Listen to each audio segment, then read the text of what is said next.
Queridos irmãos, queridos amigos, que a paz de Jesus seja nos nossos corações, que possamos sentir a sua presença amiga junto a todos nós. Que os amigos espirituais também se façam presentes, nos conduzindo no roteiro necessário para a aquisição do conhecimento e sublimação dos sentimentos. É sempre uma alegria prepararmos esses momentos que nos mantêm conectados, unidos pelo mesmo propósito. Desejamos a todos que sejam momentos serenos e fecundos. Vamos dar continuidade ao estudo do livro Consolador, do Espírito Emmanuel, através da psicografia do nosso querido Chico Xavier, esse irmão que é fonte de inspiração para todos nós. E nesses dias atuais, precisamos muito do seu exemplo de abnegação, de dedicação e de fé. Então resolvemos trazer a recomendação de alguns livros que nos permitem conhecer um pouco mais dessa figura ímpar que foi Chico Xavier. Temos o livro Lindos Casos de Chico Xavier, de autoria de Ramiro Gama, o livro de Clóvis Tavares, 30 anos com Chico Xavier, e também não podemos deixar de citar Chico, Diálogos e Recordações, de Carlos Alberto Braga Costa. Visões diferentes, mas que retratam a mesma alma caridosa e meiga. Agora vamos iniciar o nosso estudo. Daremos continuidade às questões pertinentes à sociologia. E vamos à primeira questão do dia.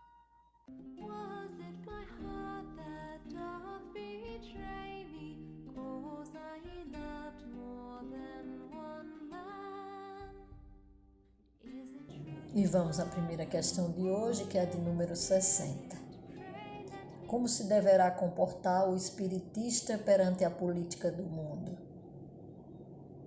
E responde o mentor: o sincero discípulo de Jesus está investido de missão mais sublime, em face da tarefa política saturada de lutas materiais. Essa é a razão porque não deve provocar uma situação de evidência para si mesmo nas administrações transitórias do mundo. E quando convocado a tais situações pela força das circunstâncias, deve aceitá-las não como galardão para a doutrina que professa, mas como provação imperiosa e árdua, onde todo êxito é sempre difícil. O espiritista sincero deve compreender que a iluminação de uma consciência é como se for a iluminação de um mundo, salientando-se que a tarefa do Evangelho, junto das almas encarnadas na Terra, é a mais importante de todas, visto constituir uma realização definitiva e real. A missão da doutrina é consolar e instruir em Jesus, para que todos mobilizem as suas possibilidades divinas no caminho da vida. Trocá-la por um lugar no banquete dos estados é inverter o valor dos ensinos, porque todas as organizações humanas são passageiras, em face da necessidade de renovação de todas as fórmulas do homem na lei do progresso universal, depreendendo-se daí que a verdadeira construção da felicidade geral só será efetiva com bases legítimas no espírito das criaturas. Atentemos bem para essa resposta de Emmanuel. Ele já nos lembra que a política terrena atua nas lutas materiais e que o cristão sincero tem uma missão sublime, que é iluminar as consciências através do ensino, pela vivência do Evangelho de Jesus.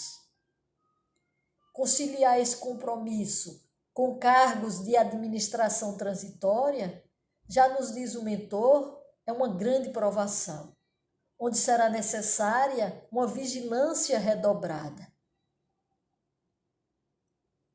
Caiba Chútil, um dos pioneiros do movimento espírita no Brasil, expôs na Revista Internacional Espírita de 1929 que em política, em ciência e em religião só há um norte a seguir, a verdade.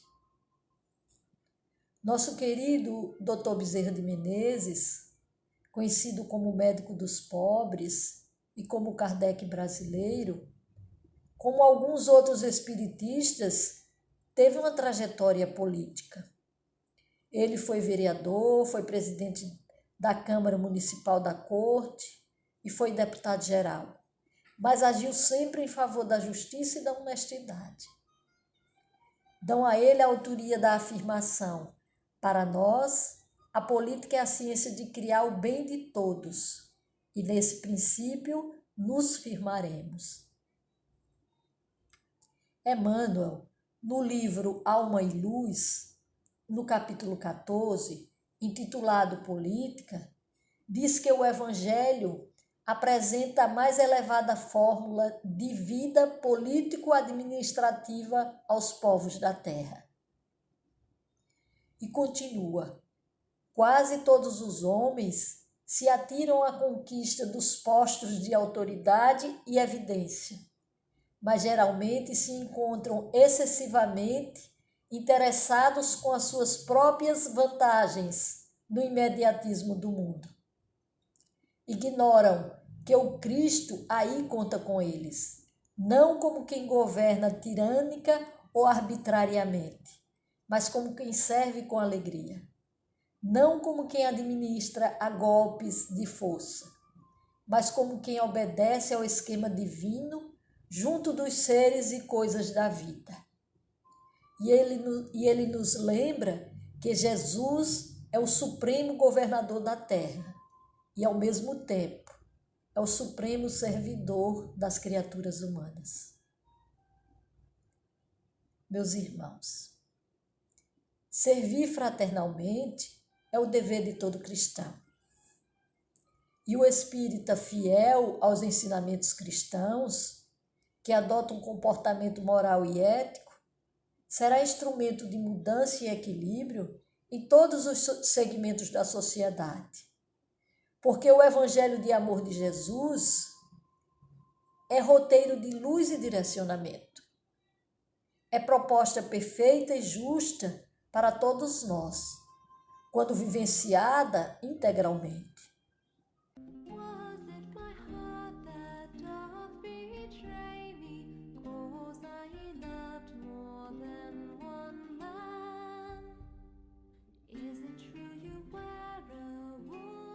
Questão 61. Como devemos encarar a política do racismo? Responde o mentor espiritual.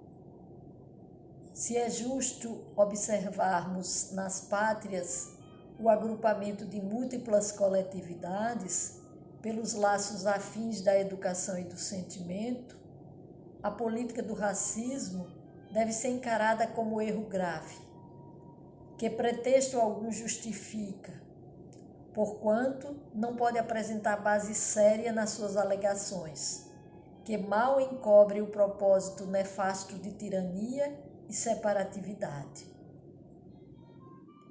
Kardec, no capítulo 1 da Gênese, no item 36, elucida que na reencarnação desaparecem os preconceitos de raças e de castas, pois o mesmo espírito pode tornar a nascer rico ou pobre, capitalista ou proletário, chefe ou subordinado, livre ou escravo, homem ou mulher. Mas nem todos aceitam a lei da reencarnação. E mesmo existe quem aceite, mas ainda assim se permite o preconceito. Vamos buscar uma pequena mensagem em forma de verso do espírito Cornélio Pires, através da psicografia de Chico Xavier. Está no livro Caminhos da Vida. Não fales e nem escrevas algo que fira ou degrade. Racismo é uma chaga aberta do corpo da humanidade. E nós não podemos negar essa realidade. Infelizmente, a trajetória da humanidade é marcada por seus equívocos. A escravidão e o preconceito racial são marcas dolorosas que só a fraternidade e o amor poderão apagar. E é importante gravarmos que são as afinidades que nos unem. Trabalhemos para que os nossos sentimentos caminhem em direção ao amor, para podermos estar em sintonia com aqueles que já despertaram para essa verdade.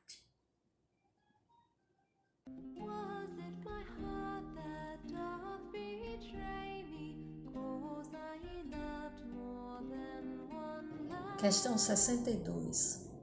O não matarás alcança o caçador que mata por divertimento e o carrasco que extermina por obrigação? E responde o benfeitor: à medida que evolverdes no sentimento evangélico, compreendereis que todos os matadores se encontram em oposição ao texto sagrado. No grau dos vossos conhecimentos atuais, entendeis que somente os assassinos que matam por perversidade estão contra a lei divina. Quando avançardes mais no caminho, aperfeiçoando o aparelho social, não tolerareis o carrasco. E quando estiverdes mais espiritualizados, enxergando nos animais os irmãos inferiores de vossa vida, a classe dos caçadores não terá razão de ser. Lendo os nossos conceitos, recordareis os animais daninhos e, no íntimo, a vez de ponderar sobre a necessidade do seu extermínio. É possível, porém, que não vos lembreis dos homens daninhos e ferozes.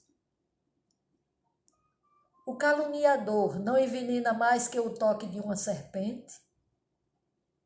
O armamentista ou o político ambicioso, que montam com frieza a maquinaria da guerra incompreensível, não são mais impiedosos que o leão selvagem? Ponderemos essas verdades e reconheceremos que o homem espiritual do futuro, com a luz do Evangelho na inteligência e no coração, terá modificado o seu ambiente de lutas, auxiliando igualmente os esforços evolutivos de seus companheiros do plano inferior na vida terrestre. Essa é uma situação densa, porque falamos de matar o nosso semelhante como obrigação em decorrência de uma função exercida, e de matar animais por diversão.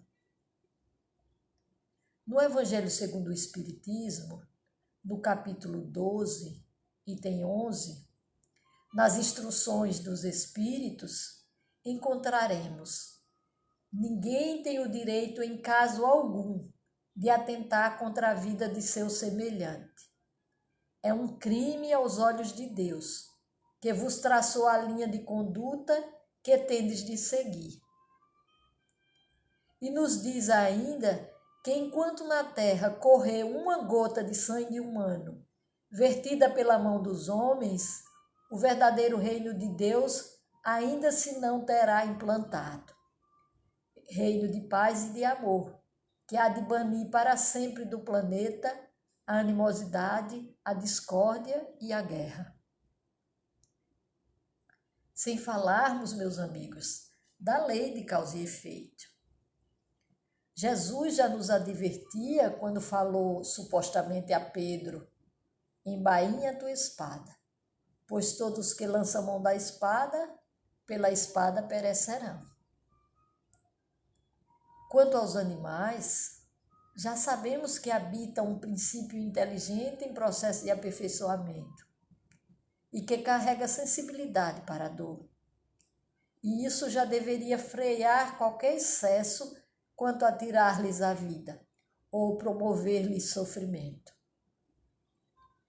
Ivone do Amaral Pereira, no livro Devassando o Invisível, no capítulo intitulado Sutilezas da Mediunidade, fala da experiência em desdobramento, junto com guias espirituais hindus que pesquisavam sobre a natureza e evolução da alma.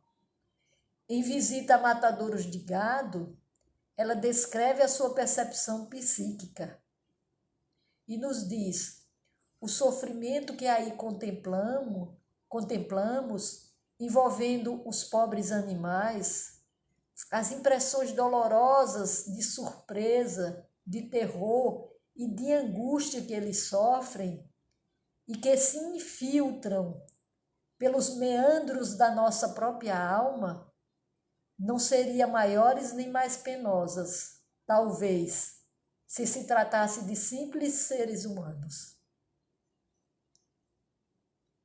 O benfeitor traz-nos um alento quando fala que quando desenvolvermos o sentimento evangélico, ou seja, de amor, teremos uma sociedade mais fraterna, onde o olhar de misericórdia alcançará inclusive os animais, nossos irmãos em plano inferior, mas que caminham para o mesmo alvo que todos nós.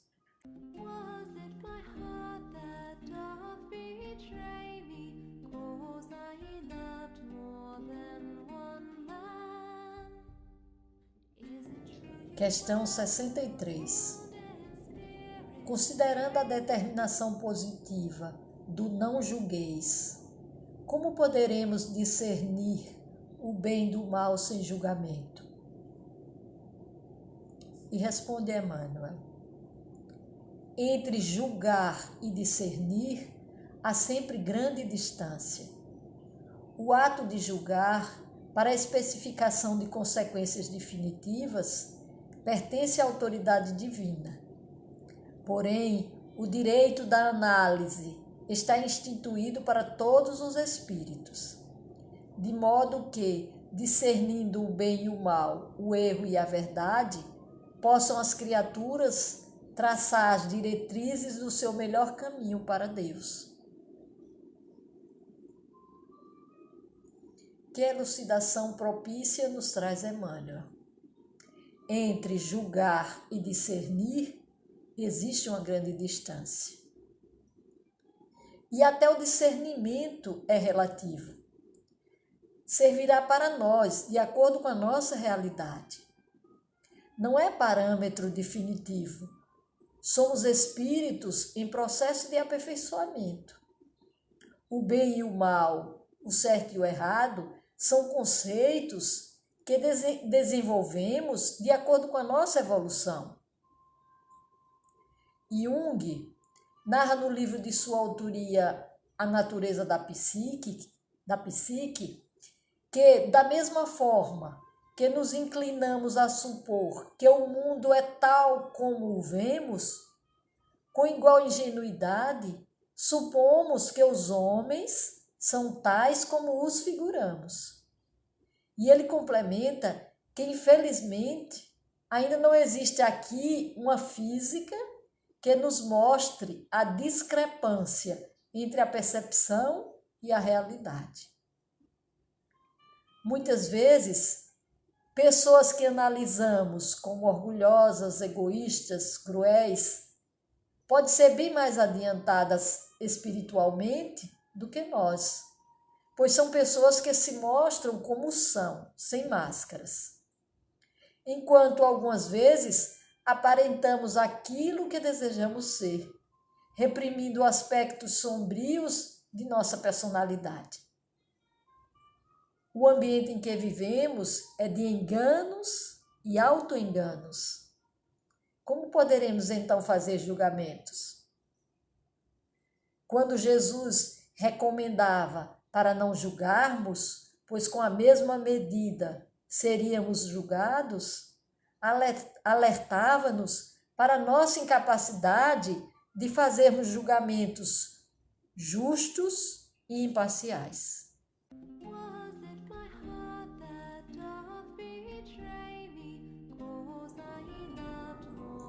Questão 64. Em face da lei dos homens, quando em presença do processo criminal, deve dar-se o voto condenativo em concordância com o processo crime ou absolver o réu em obediência ao não julgueis?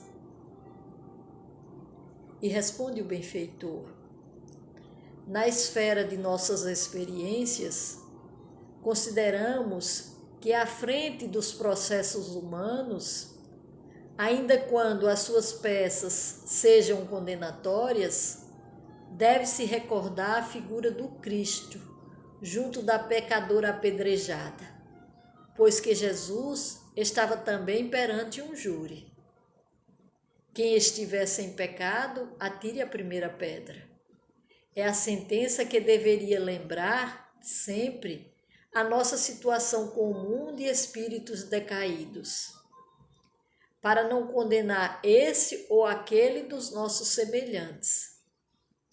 Vai e não peques mais deve ser a nossa norma de conduta dentro do próprio coração, afastando-se a erva do mal que nele viceja. Nos processos públicos, a autoridade judiciária, como peça integrante da máquina do Estado no desempenho de suas funções especializadas, deve saber onde se encontra o recurso conveniente para o corretivo ou para a reeducação do organismo social, mobilizando nesse mistério os valores de sua experiência e de suas responsabilidades. Individualmente, porém, busquemos aprender que, se podemos julgar alguma coisa, julguemo-nos sempre, em primeiro lugar, como o irmão mais próximo daquele a quem se atribui um crime ou uma falta, a fim de estarmos acordes com aquele que é a luz dos nossos corações. Nas horas comuns da existência, procuremos a luz evangélica para analisar o erro e a verdade, discernir o bem e o mal. Todavia, no instante dos julgamentos definitivos, entreguemos os processos a Deus, que antes de nós saberá sempre o melhor caminho da regeneração dos seus filhos transviados. Vejamos que situação delicada para os juízes de profissão e para nós outros, muitas vezes intimados como jurados nos processos criminais. Mas sabemos que não existe acaso e tudo faz parte do aprendizado necessário. Que tenhamos sempre como bússola a nos orientar o Evangelho de Jesus. E mesmo que sejamos obrigados a decidir baseados nas leis humanas e na precariedade da nossa sociedade, que nos abstraiamos de fazer julgamentos na nossa intimidade psíquica. Como nos diz o benfeitor, entreguemos a Deus nosso Pai, pois não nos cabe, diante das nossas imperfeições, a condição de julgar.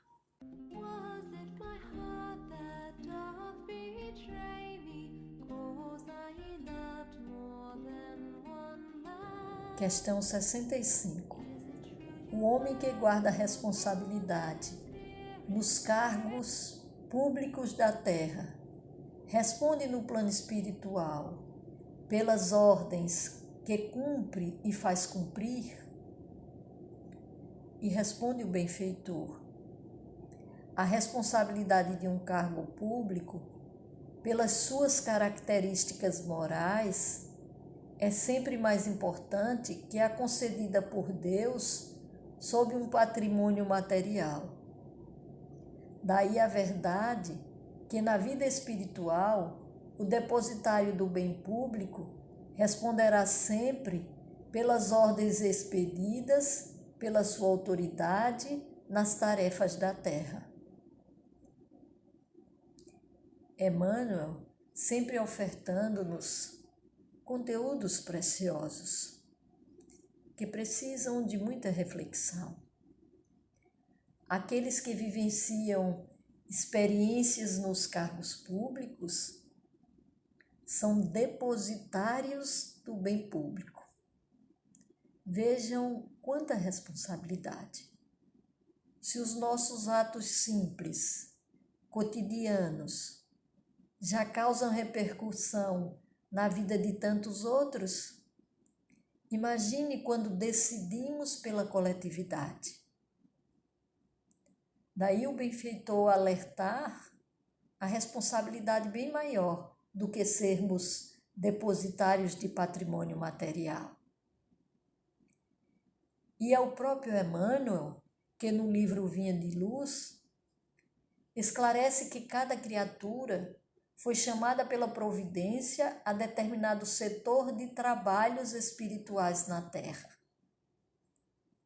E que, em razão desta verdade, devemos subordinar nossos desejos a Deus, nos negócios que por algum tempo nos forem confiados no mundo. E diz mais: onde estivermos, atendamos ao impositivo de nossas tarefas, convencidos de que nossas mãos substituem as do celeste trabalhador, embora em condição precária.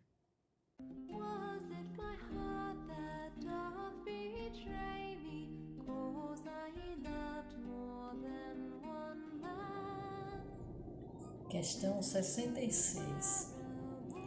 O preceito evangélico.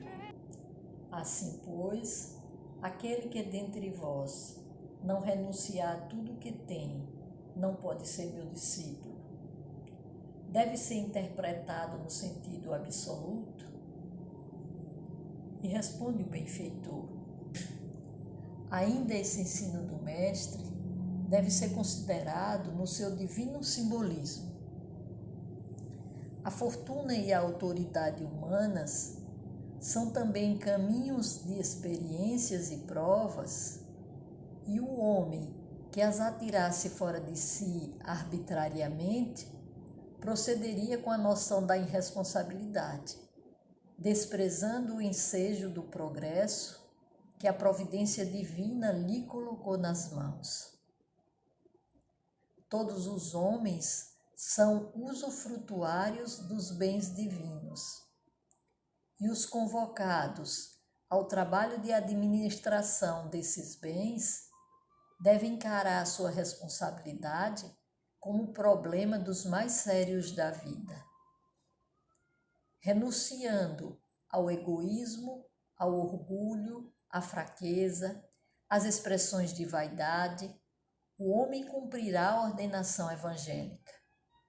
E sentindo a grandeza de Deus, único dispensador no patrimônio real da vida, será discípulo do Senhor em qualquer circunstância, por usar as suas possibilidades materiais e espirituais, sem os característicos envenenados do mundo, como intérprete sincero dos desígnios divinos para a felicidade de todos. Quando Kardec pergunta aos instrutores espirituais, na questão 814 do Livro dos Espíritos, por que Deus a uns concedeu as riquezas e o poder e a outros a miséria, os irmãos responderam que é para experimentá-los de modos diferentes. Além disso, essas provas foram escolhidas pelos próprios espíritos, que nelas, entretanto, sucumbem com frequência.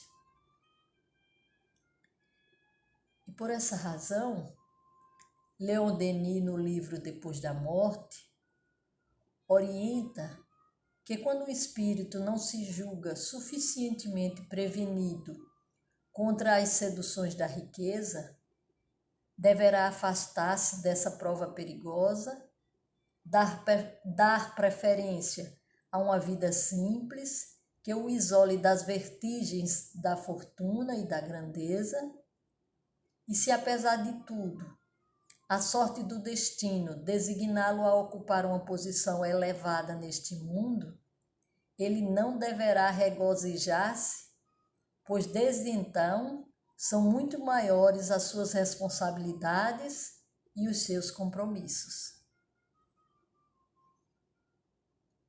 Então, dentro do simbolismo do preceito evangélico, como disse Emmanuel, o renunciar a tudo é abrir mão da postura egoística, entender a responsabilidade de ser administrador dos bens divinos e utilizar a riqueza para promover prosperidade da comunidade, gerar empregos, diminuir a miséria, investir em ciência, em educação, em saúde, enfim, trabalhar para o bem de todos. Entendendo dessa forma, os que utilizam a fortuna apenas em aplicações financeiras podem multiplicar o patrimônio, mas é como aquele que recebeu o talento e o enterrou, porque foi utilizado apenas para o seu próprio proveito, não esquecendo que quem mais recebe, mais será cobrado. E assim, meus amigos, chegamos ao final do nosso estudo de hoje.